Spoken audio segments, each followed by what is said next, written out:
तो फिल्म की शुरुआत 1973 में पेग नाम की एक लड़की से होती है जिसकी शादी हो रही है, जबकि बाहर हमें एक ग्रुप को दिखाया जाता है जिन्होंने अजीब जूट के बने मास्क पहने थे और इनके पास एक बकरी भी थी। पूरा ग्रुप कहीं जा रहा था। दूसरी तरफ दोबारा पेग को हम देखते हैं जिसकी तबीयत शादी में ही बिगड़ जाती है और वो जब वॉमिट करने के लिए बाहर आती है तो उसे उस ग्रुप की गोट दिखाई देती है और कुछ भी नहीं। जिसके काफी देर बाद पेग का हस्बैंड जब उसे ढूंढते हुए यहाँ आता है तो पेग को गायब पाकर पैनिक हो जाता है। उसे मिलती है बस पेग की एक छोटी सी रिंग। इसके बाद वक्त गुजरता है और प्रेजेंट टाइम में हम एक औरत को देखते हैं जो नाचते गाते हुए खुशी खुशी अपने आप को फांसी से लटका देती है। ना उसे कोई पूछता ना उसकी खबर लेता। दिनों वो बॉडी लस्सी से लटकी रही और डीकम्पोज होने लगी।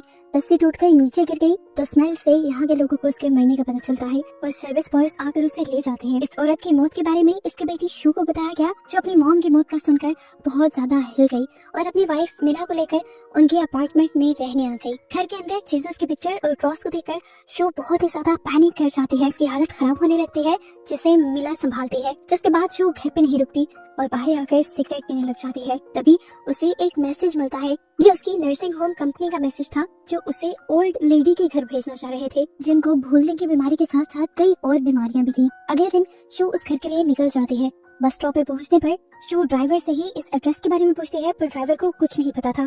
उसने पीछे वाले आदमी से हेल्प मांगी तो वो बूढ़ा आदमी शू को वार्न करने लगा कि वहाँ मत जाओ, पर शू का इरादा पक्का देखकर उसने आखिर उस औरत का एड्रेस बता भी दिया। घर के करीब आने पर उसे एक बच्चा दिखता है जिसके पास एक छोटी सी गोट थी और वो शू को बहुत अजीब नजरों से घूर रहा था, इसीलिए शू को वो सब अजीब भी लगा। खैर अब वो दरवाजा नॉक करती है तो बूढ़ी लेडी दरवाजा खोलने के लिए आती है, लेकिन यहाँ आते ही उसका यूरिन आ जाता है और वो लेडी वहाँ से भागकर छुप जाती है, ऐसे जैसे उसे शू से शर्म आ गई हो। शू भी समझ गई थी कि इस लेडी की हालत काफी ज्यादा खराब है। मजबूरन उसे शीशा तोड़कर लॉक खोलना पड़ा। उसने नोटिस किया कि ये लेडी शू से छुपने की कोशिश कर रही है और लेडी को ढूंढते हुए उसे एक अजीब रेड कलर का दरवाजा नजर आता है जिस पर घोड़े की नाल भी लटकी हुई थी। शू उसे देखती रह गई। उसके जहन में यही चीजें चल रही थी कि घोड़े की नाल कहीं से भी नेगेटिव एनर्जीज को दूर कर देती है। अभी वो यही सोच रही थी तो उसे फील हुआ कि कोई उसके पीछे से गुजर गया।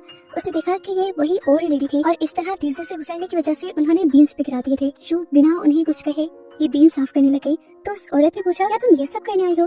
तो उसने कहा हाँ मैं आपकी केयर टेकर हूँ। इन दोनों के दरमियान में नॉर्मल बातें शुरू हो जाती हैं और ये लेडी अपना नाम पेग बताती है और इसी तरह हम जान पाते हैं कि पेग वही मूवी के स्टार्ट वाली लड़की है जो अपनी शादी के दिन गायब हो गई थी। अब यहाँ तक वो कैसे आई थी ये सारी मिस्ट्री एंड तक रिवील होगी। शू उसे नहलाने की बात करती है तो पेग उसे अपने जिस्म पे हाथ नहीं लगाने देती। वो उससे बस छोटे मोटे काम करवाती है और नहाती खुद है। कपड़े चेंज करते हुए शू ने उसकी कमर पे देखा कि रूट्स जैसा एक पैटर्न बना हुआ था। शू पेग से कहती है कि मुझे एक कॉल भी करनी है और उसके बाद सोना है। पेग ने सामने फोन की तरफ इशारा किया और कहा तुम्हारा जहाँ दिल चाहे तुम सो सकते हो। शू ने सबसे पहले अपनी वाइफ को कॉल की लेकिन ये कॉल मिली ही नहीं। वो फोन रखकर मुड़ने ही वाली थी कि उसे नर्सिंग होम से कॉल आ गई जो उसे पेग की कंडीशन की डिटेल्स बता रही थी। इतनी देर में उसके पीछे पेग ने आकर से पूछा किससे बात कर रही थी। शू ने जवाब दिया नर्सिंग होम में। तो पेग ने एक अजीब सा सवाल किया क्या तुमने कंफर्म किया भी था कि वो नर्सिंग होम ही है? शू हैरान होते हुए बस हाँ में ही सर हिला पाती है। इसके बाद वो पेग को लेकर उसके रूम में जाती है ताकि वो उसे सुला दे और यहाँ पर वो पेग की फैमिली की पिक्चर दिखती है और उसके हस्बैंड की भी। वो पेग से पूछती है आपके हस्बैंड को क्या हुआ था? पेग ने कहा कि उसने सुसाइड कर ली थी, अपनी जान ले ली थी। इन दोनों ने बातें करते हुए यहाँ पर काफी सारा टाइम गुजार दिया जिसके बाद शू दोबारा मिला से ही अपनी वाइफ से कॉल करने के लिए गई। काफी देर सिग्नल मिलने के बाद सिर्फ 2 ही मिनट उसे बात कर पाई और उसने मिला को कहा मैं जल्दी तुम्हारे पास वापस आऊंगी। यहाँ पर खड़े हो गए शू अपनी वाइफ से बात कर रही थी। उस जगह पर एक अजीब बड़ा सा दरख्त लगा हुआ था जिसके आसपास बहुत सारी कैंडल्स चली थी और ऊपर बहुत सारे कपड़े लटके हुए थे। इन ट्रीज को वहाँ लगाया जाता था जहाँ पर नेगेटिविटी बहुत ज्यादा होती थी और इन ट्रीज के ऊपर बीमार लोगों के कपड़े बांधे जाते थे। लोगों का मानना था जैसे ये ट्री नेगेटिविटी को अपने अंदर लेता है वैसे ही लोगों की बीमारियों को भी अपने अंदर लेकर उन्हें ठीक कर देता है। यहाँ पर एक अजीब चीज होती है कि शो को अपने पीछे अपनी मॉम के होने का एहसास होता है, लेकिन जैसे ही वो पीछे मुड़ी तो वहाँ कोई नहीं था। खैर अब वो घर के अंदर आ जाती है और सबसे पहले उस रेड केक के पास जाती है और उसका लॉक खोलने की कोशिश करती है, लेकिन जब वो नहीं खुलता तो वो चुपचाप नहाने के लिए चली जाती है। नहाते हुए उसे फील होता है कि कोई उसके कान में विस्पर कर रहा था, आहिस्ता से बोल रहा था, लेकिन ना वॉशरूम में कोई था और ना ही कोई वॉशरूम के बाहर था। एकदम से उसे दोबारा वही आवाज आती है तो उसे लगता है कि ये आवाजें पैक के रूम से आ रही है, लेकिन पैक तो अपने रूम में सो रही थी। वो भी यहीं खड़ी हुई थी कि पैक को अजीब पैनिक अटैक आने लगा। शो से मेडिसिन देकर कंट्रोल करने की कोशिश करती है और फिर वो नोटिस करती है कि पैक नींद में भी प्रॉपर बोल रही थी। वो बता रही थी कि उन लोगों को म्यूजिक बहुत पसंद है, वो म्यूजिक से अट्रैक्ट होकर आते हैं। शू ने पूछा कौन लोग, तो उसने कहा कि इस घर के नीचे कुछ लोग रहते हैं। शू ने उसकी बातों पे ध्यान इसलिए नहीं दिया क्योंकि पेक को दिमागी बीमारी थी और उसे इल्यूजन्स आते रहते थे। शो को लगता है कि शायद ये पेक की कोई सोच है। अगले दिन शो घर के लिए ग्रोसरीज करने जाती है तो वहाँ के लोग पेक के बारे में उससे पूछते भी हैं और उसका मजाक भी उड़ाते हैं और ये चीज शो को पसंद नहीं आती। लोकल्स ने बताया था कि पेक किसी के भी साथ ठीक से नहीं सलूक करती थी। वापस आते हुए शो को एक लड़की कंपनी देती है जिसने उसे बताया कि पेक काफी साल मेंटल असाइलम में रहकर आई है। रात होने पर दोबारा शो उसे लाल रूम में जाने का फैसला करती है और इस मरतबा वो दरवाजा खुल भी जाता है। अंदर जाने पर वो मास्क पहने अजीब से लोगों को देखती है और साथ ही उसे बाथटब में अपनी मरी हुई मॉम भी नजर आती है। शो जल्दी से करीब जाकर अपनी मॉम का हैंड पकड़ लेते हैं और तभी उसकी मॉम की आंखें खुल जाती हैं। शो डर से चिल्लाने लगती है और हम देखते हैं कि मिला यानी उसकी वाइफ यहाँ उसे देखकर हंस रही थी और तभी उसकी आंख खुल गई और हमें पता चला कि ये सब उसका एक डरावना ख्वाब था। ख्वाब से उठने के बाद वो बैग को चेक करने के लिए जाती है जो आराम से सो रही थी, लेकिन शो के कमरे में आते ही वो अजीबोगरीब बातें बोलने लगी कि अगर शो ने अपना ध्यान नहीं रखा तो वो पैक के साथ साथ शो को भी ले जाएंगे। शो ने बीमारी की वजह से इस मरतबा भी पैक की बातों पर ध्यान नहीं दिया, लेकिन पैक ने बताया नहीं वो एक कल्ट के लोग हैं, वो तुम्हें ले जाएंगे, वो मुझे भी ले गए थे। अब वो अपनी शादी वाले दिन की बात बताती है जब वो गायब हो गई थी। असल में पैक को उस कल्ट के मेंबर ही शादी वाले दिन गायब करके ले गए थे और जब ये बात उसके हस्बैंड को पता चली तो उसके हस्बैंड ने उस कल्ट के लोगों से डील करने की कोशिश की। पैक ने बताया कि जब मेरे हस्बैंड ने डील कर ली तो उस कल्ट के लोगों ने मेरी कमर पर कुछ अजीबोगरीब निशान बना दिए। शू ने बोला मुझे लगता था कि ये निशान आपके हस्बैंड के टॉर्चर की वजह से हैं, लेकिन पैक ने बताया नहीं वो अच्छे थे। पैक ने पूछा क्या तुम्हें पनिशमेंट के बारे में पता है, तो शू ने यहाँ अपने हाथ दिखाए और बताया कि मेरी मॉम मुझे प्रेयर करने के लिए बहुत टॉर्चर करती थी, अगर मैं कुछ भी गलत करती थी तो मुझे जला देती थी। पैक पूछती है अब तुम्हारी मॉम कहाँ है, तो वो बताती है कि उन्होंने अपने आप को फांसी दे दी थी। शू के गम को फील करते हुए पैक उसे अपने साथ सोने को कहती है। सुबह होने पर अब शू को सारी बातों का पता चलाना था कि आखिर उस बेसमेंट में था क्या। उसने बेसमेंट की चाबी ढूंढकर उस रेड डोर को खोल लिया। नीचे गई तो वहाँ ज्यादा कुछ नहीं था, एक स्टोर रूम ही था जहाँ उसे एक एल्बम मिला जो पैक की शादी का था। उसमें पैक के साथ पैक के हस्बैंड भी थे और इसी एल्बम में बहुत सी न्यूज़पेपर की कटिंग्स भी लगी हुई थी जिसमें साफ साफ लिखा था कि पैक अपनी शादी के दिन गायब हो गई थी और जब वो वापस लौटी तो फौरन ही उसके हस्बैंड की डेथ हो गई। लोगों का मानना था कि उसके हस्बैंड की जान पैक ने खुद ली होगी, इसीलिए उसे मेंटल असाइलम भी काफी साल रहना पड़ा। ये सारी चीजें बढ़ते हुए अचानक स्टोर की लाइट भी फ्लिकर होने लगी थी और वो जब डर कर यहाँ से बाहर निकलने की कोशिश करती है तो सामने का दरवाजा भी बंद हो जाता है और उससे अपने पीछे अपनी मॉम की प्रेजेंस फील होती है। डर कर वो चिल्लाने लगते हैं और साथ ही साथ दरवाजा खोलने की कोशिश भी करती रहती है। आखिर पर दरवाजा खुल जाता है और वो बाहर आ जाते हैं। अगले दिन हमें दिखाया जाता है कि इस घर में वही बच्चा आया था जिसे शू पहले देख चुकी थी अपनी गोट के साथ। वो लड़का शू से पूछता है क्या मेरी गोट को तुमने कहीं देखा है। शू से ना में जवाब देती है तो वो उदास होकर चला जाता है। आज ही उसके लिए एक पार्सल भी आया था जिसमें उसकी मॉम की कुछ चीजें थी जिन्हें देखकर वो पैनिक करने लगी क्योंकि उसकी मॉम के साथ उसका रिलेशन इतना अच्छा नहीं था कि वो उनकी चीजों को देखकर इमोशनल होती। वो तो ट्रॉमाटाइज हो गई। इस पार्सल में वही कपड़े थे जो बार बार शू को अपने ख्वाब में पहनी अपनी मॉम दिखाई देती थी। शू ने डरकर इन कपड़ों को फर्नेस में रखकर जला दिया। इस पार्सल को भेजने की वजह से मिला और शू के दरमियान में अच्छी खासी लड़ाई भी हो गई। आज के इस हादसे की वजह से शू को लगने लगा था कि वो भी पैक की तरह एक्स्ट्रा मेंटल स्ट्रेस की वजह से बीमार होती जा रही है, इसीलिए उसने स्टोर से जाकर पैक की ही डिस्क्रिप्शन दिखाकर अपने लिए कुछ मेडिसिन ली ताकि उसकी मेंटल हालत ठीक रहे। जब वो घर आई तो उसने देखा कि नर्सिंग सेंटर से कोई उसकी इंस्पेक्शन के लिए आया हुआ था और पैक उसे भगा रही थी क्योंकि वो लड़की पैक को अपने लिए खतरा लग रही थी, लेकिन शू ने उसे अंदर बुलाया। पैक दरवाजा नहीं खोल रही थी तो शू स्पेयर चाबी लेने के लिए गई और पीछे से हमने देखा कि वो लड़की वाकई ही अजीब थी। वो दरवाजे के साथ चिपक कर उसे सुनने लगी और जब तक शू ने यहाँ आकर दरवाजा खोला तो वो औरत गायब हो गई और इस चीज ने तो शू को भी हैरान और परेशान कर दिया। अब तो शू को समझना था कि आखिर यहाँ पे चल कर रहा है। वो जल्दी से स्टोर रूम में जाती है और हिम्मत करते हुए पैक का वो एल्बम ले आती है जिसमें पैक की सारी स्टोरी थी। एक और अजीब चीज शू यहाँ ये देखती है कि जहाँ पर इन न्यूज़पेपर्स की बहुत सारी कटिंग थी उन्हीं कटिंग्स के अंदर शू की मॉम की भी सुसाइड की न्यूज थी। ये देखकर शू सोचने लगी कि आखिर पैक और मेरी मॉम का क्या ताल्लुक है।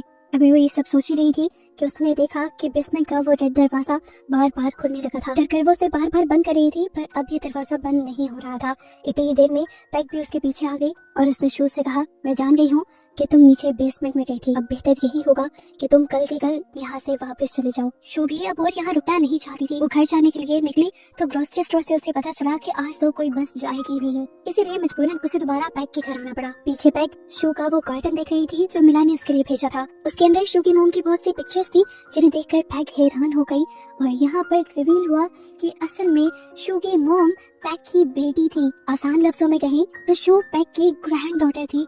ये जानकर पैक भी हैरान हुई। दूसरी तरफ शू जब जंगल के रास्ते से होते हुए पैक के घर पे आ रही थी तो उसे रास्ते में उस बच्चे की बकरी भी मिल गई। उसने सोचा भी कि वो इसे साथ ले जाती है, पर फिर इग्नोर करके घर आ गई। और घर आते ही पैक ने उससे सवाल किया कि तुम्हारी मॉम के दोनों पाँव खराब थे। वो हैरान होकर पूछती है आपको कैसे पता, मैंने तो ये बात आपको कभी नहीं बताई। तो पैक उसे बता देती है मुझे ये सब इसलिए पता है क्योंकि मैं तुम्हारी ग्रैंड माँ हूँ, तुम्हारी माँ मेरी बेटी की। मैंने उसे सालों पहले ही अपने से दूर भेज दिया था। शू सवाल करती है आपने ऐसा क्यों किया। तब पैग ने रिवील किया कि असल में मेरे हस्बैंड ने उन कल्ट के लोगों के साथ एक डील की थी कि अगर वो मुझे जिंदा छोड़ देते हैं तो जो भी हमारा पहला बेटा या बेटी पैदा होगा उसे हम कल्ट वालों को दे देंगे। लेकिन फिर मेरे अंदर इतना हौसला नहीं बना कि मैं कल्ट को अपनी एक बच्ची दे दूं, इसलिए मैंने उसे अपने से दूर कर दिया और कल्ट का प्रॉमिस तोड़ दिया। कल्ट के लोग कोई आम नहीं थे, उनकी ताकतें और नेगेटिविटी बहुत ज्यादा है। शू की मॉम के यहाँ से बहुत दूर चले जाने के बावजूद भी कल्ट की नेगेटिव एनर्जी उनके ऊपर रही, जिसकी वजह से उन्होंने अपनी जान ही ले ली। शू को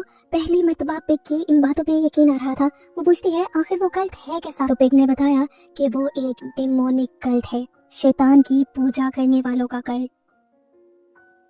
इनकी बातों के दौरान अब इनके घर का दरवाजा नॉक होता है और शू जब देखने जाती है तो ये वही लेडी थी जो पहले भी इनके घर आकर गायब हुई थी। शू ने दरवाजा जब नहीं खोला तो वो लेडी अजीब से अंदाज में विस्पर करने लगी कि मैं तुम्हें काट दूंगी, मैं तुम्हें काट दूंगी। उसकी इस हरकत से शू को समझ आ गया था कि ये औरत भी कल्ट की ही मेंबर है। घबराई हुई शू जब अंदर आई तो उसने जाकर देखा कि पेग ये न्यूज़ की ग्रैंड माँ अब उस बेसमेंट के दरवाजे पे खड़ी थी और वहाँ जाकर वो गाना गाने लगी। शू ने पूछा आप ये क्या कर रही हैं? तो पेग ने बताया कि मैं उन लोगों को बुला रही हूँ। कहते ही बेसमेंट का दरवाजा बंद हो जाता है। शू ने इसे खोलने की भी काफी कोशिश की लेकिन वो दरवाजा नहीं खुला और जब काफी टाइम बाद वो दरवाजा खुला तो उसमें से पेग जख्मी हालत में बाहर निकली। पेग ने शू को बताया कि मेरे वादा तोड़ने की वजह से अब वो तुम्हें लेकर जाना चाहते थे, लेकिन मैं तुम्हारी जान गंवाना नहीं चाहती थी, इसलिए तुम्हारी जगह मैंने अपना सेक्रीफाइस, अपनी बलि देने का फैसला किया। लेकिन उन लोगों ने मुझे अब एक्सेप्ट नहीं किया। वो अब तुम्हारी ही बलि चाहते हैं क्योंकि तुम मेरी वारिस हो और मेरे हस्बैंड की डील के मुताबिक मुझे मेरी बेटी या वारिस को ही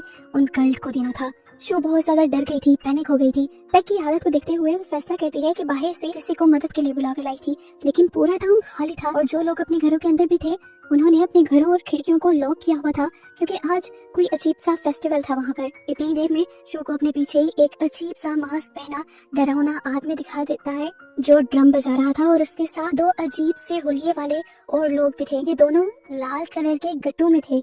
कुछ देर में यहाँ पर जूट का मास्क पहने बहुत से कल्ट के लोग भी आ जाते हैं जिन्हें हमने मूवी के स्टार्ट में पेग की शादी से पहले देखा था। इन्हें देखकर शू डर कर अपने घर वापस चली जाती है। उस कल्ट के लोग अब इनके दरवाजे पे आकर जोर जोर से इनका दरवाजा भी नॉक करने लगे थे। डरी हुई शू को अब सामने शीशे में जीसस क्राइस्ट की पिक्चर नजर आने लगती है और साथ ही वो छोटा सा रेड क्रॉस भी, जिसे देखकर उसे अपने पास्ट के ट्रॉमा याद आने लगते हैं। फौरन उसे अपनी मरी हुई मॉम दिखाई देती है और जैसे उसका दिमाग इन चीजों में खो सा जाता है वो चाकू उठाती है अपने आप को मारने के लिए, लेकिन उससे ही पहले पीछे से पिग एक चाकू उठाकर अपने आप को स्टैब कर लेती है, इसलिए ताकि शू की जान बच जाए। उसकी इस हरकत से शू को होश आ गया था और अब वो बहुत ज्यादा उदास थी कि क्यों उसकी वजह से उसकी ग्रैंड माँ चली गई। दरवाजा अभी भी नॉक हो रहा था और उसे बाहर से अपनी वाइफ मिला की आवाज़ें आ रही थी। उसे लगा कि कल्ट के लोग उसे मैनिपुलेट करने की कोशिश कर रहे हैं, इसलिए उसने दरवाजा नहीं खोला।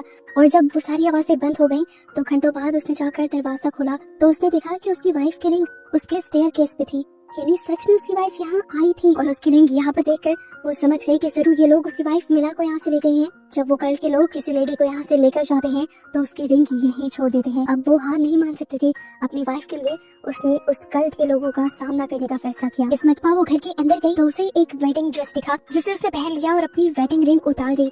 बेसमेंट का जब दरवाजा खुला तो आज बेसमेंट का हुलिया ही बदला हुआ था।